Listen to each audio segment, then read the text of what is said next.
Satang Prasanga.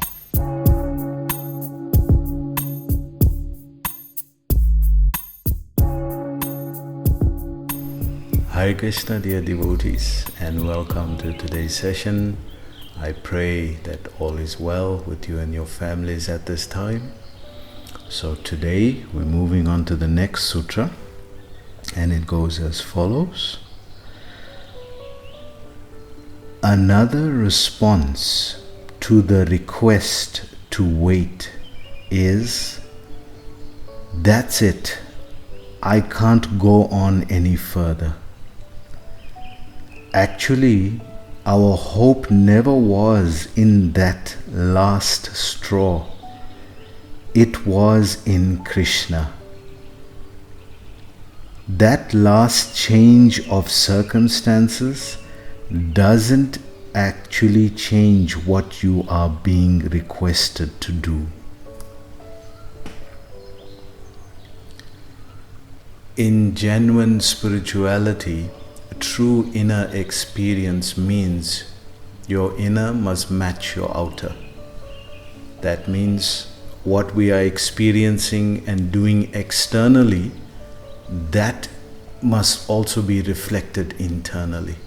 What we find is that many times we are doing the practice, but the consciousness is not connected with the practice, and therefore the inner development doesn't take place. The inner construction doesn't take place.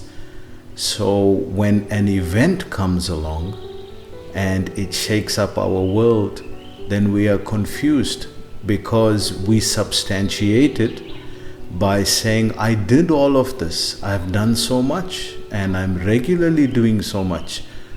Why has this happened?" And in trying to understand this phenomena, we never seem to reflect on our inner development. That have we done enough to build the inner temple in the heart so that it is strong enough when these turbulent moments come? I was listening to a very interesting class yesterday by Srila Prabhupada, and he was saying that the material world actually doesn't exist in its mechanics. So he says that it exists this way only because we are the center. As soon as we make ourselves the center of this material phenomena, then it acts in one way. And as soon as we put Krishna in the center, then it acts in its original way.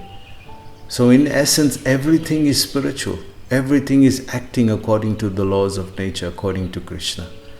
But as soon as we put ourselves in the center, then the laws change and then it starts to act differently. So Srila Prabhupada is saying that even the material nature can act spiritually.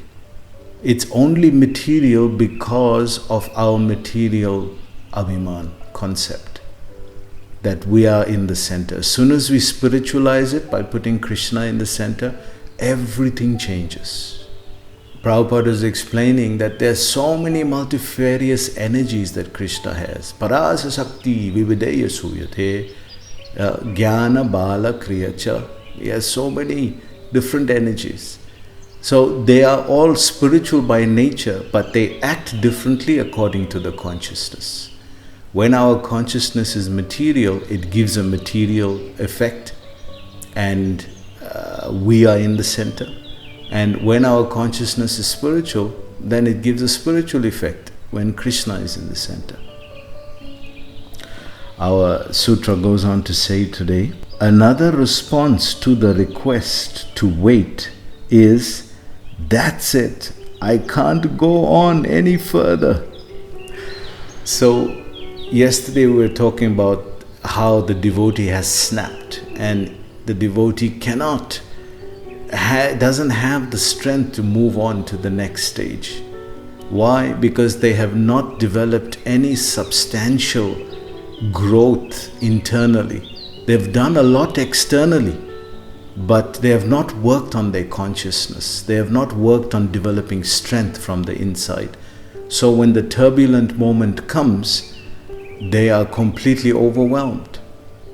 It goes on to say, actually, our hope never was in that last straw. So when that last moment gives in and we say, that's it, I can't do it anymore, I can't take it anymore, and you just shatter and break down. So the hope wasn't in that last situation. The hope was in material life. So because we put hope in material life, that's why it has broken us down. We've never developed the construct of hope in Krishna exclusively. That's what's required. Krishna Anushilanam. The scriptures are describing that Krishna Anushilanam.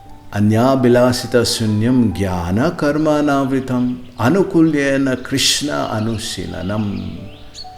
Bhakti Ruttama. That we have to develop this one-pointedness towards Krishna.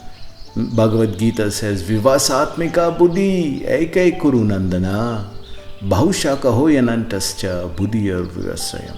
2.41 describes that unless your consciousness is one-pointed, your buddhi is one-pointed, then only you can achieve results. If it's bahushaka, spread out, where we do one thing and say one thing and think one thing, there's no connection with any one of those. And if there's no connection or yoga, if there's no yoga, then how do we develop? Then a powerful process like bhakti yoga can be brought down, right down to karma yoga, where we've done some activity for Krishna, or jnana yoga, where we read and understood some philosophy for Krishna. But until the both are joined in devotion, then only the effect happens. There was one pastime where one devotee was wanting to leave, and Prabhupada turned to him with a very deep heart, and then he said, you can maybe have a choice to leave, you can leave, I cannot leave. And that touched the devotee so much that Prabhupada has taken such big responsibility to take care of us and teach us properly. And just for one or two petty issues that come up, we willing to throw Krishna consciousness away. So he changed his mind and joined the temple again. We see in sports psychology, this phenomena is very powerful. In sports psychology, what do you do when you have nothing more to give? When you're training, you don't have any more energy, and you're doing more sets and you're doing more exercises. What do you do when you have nothing more to give? Then the coach tells you, dig deep within yourself, find that strength, that inner strength. Because unless you combine the inner strength with your outer physical strength, you're not going to reach your full potential. You only have achieved bodily potential, because we know when the psychology is in tune with the body, then there's no limit to what you can achieve. Then the result of what you can produce is phenomenal. It goes on to say, it was in Krishna. That last change of circumstances doesn't actually change what you are being requested to do. The point is, we have to tune our inner development. We have to come to that point of realizing that we have to work on our inner development. Unless that becomes an urgency, then we may go on for many years thinking that I'm progressing because I'm doing a lot. So action is being done, but it is inaction, because internally there is no development. So it's action in inaction. So we want to develop the inner as well as the outer at the same time. There's a beautiful story that describes this.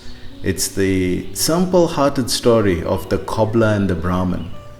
And the Brahmin was so convinced that he's done enough to go back to Godhead, because he did all Brahmanical pujas and everything. Oh, he is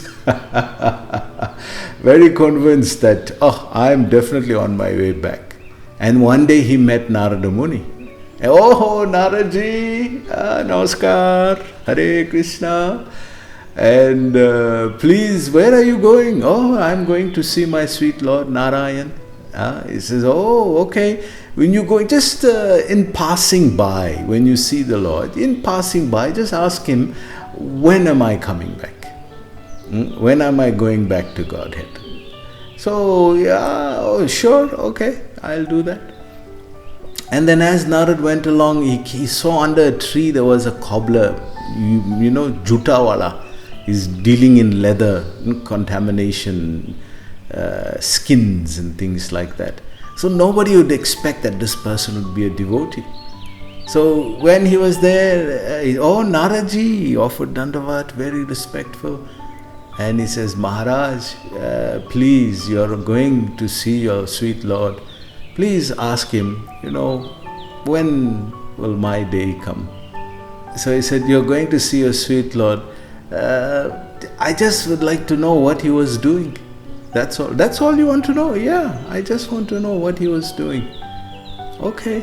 So Narad went and we saw Lord Narayan and they had beautiful darshan and it was so wonderful. He said, my Lord, by the way, while I was coming here, I met two of your devotees.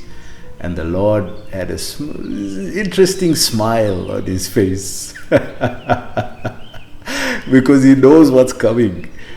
And he says, yes, he says, this Brahman was asking, when will I come back to Godhead? He said, you tell him after many, many births. And if he asks then what I was doing, you tell him I was threading an elephant through the eye of a needle. Really? Yeah, you just tell him that. Okay, my Lord. And what about the cobbler? You tell him he will come after this lifetime. And if he asks what I was doing, you tell him the same thing. I was threading the elephant through the eye of a needle. So Narad very eagerly went back and he saw the Brahman and he said, oh, Naraji, you're back so quick. Very good, very good. So what was my Lord? What did he say? And he said, sorry Brahmana, sorry Panditji. He said, after many, many lifetimes. What? No, you didn't even go. Okay, if you went there, what he was doing? He was threading an elephant through the eye of a needle. Ha, just see. Who can do something like that? That's impossible. You didn't even go. You're an imposter. So many things he told Narad, bad things. So you can see. And then he asked the cobbler. The cobbler said, in this lifetime, really? My Lord is so kind.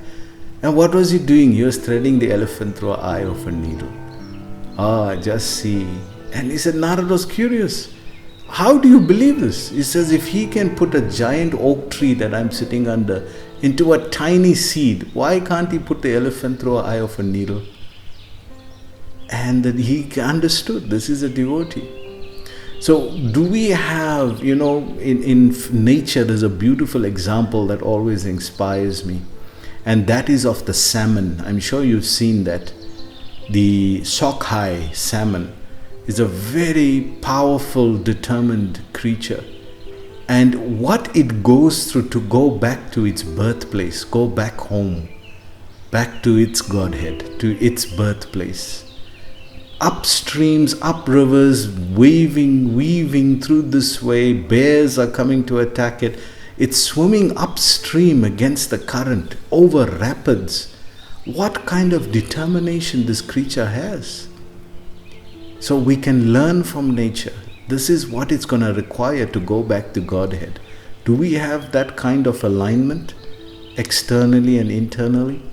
Because that is what is going to be required. So thank you very much. I hope you enjoyed today's class. Please join us again tomorrow. Hare Krishna.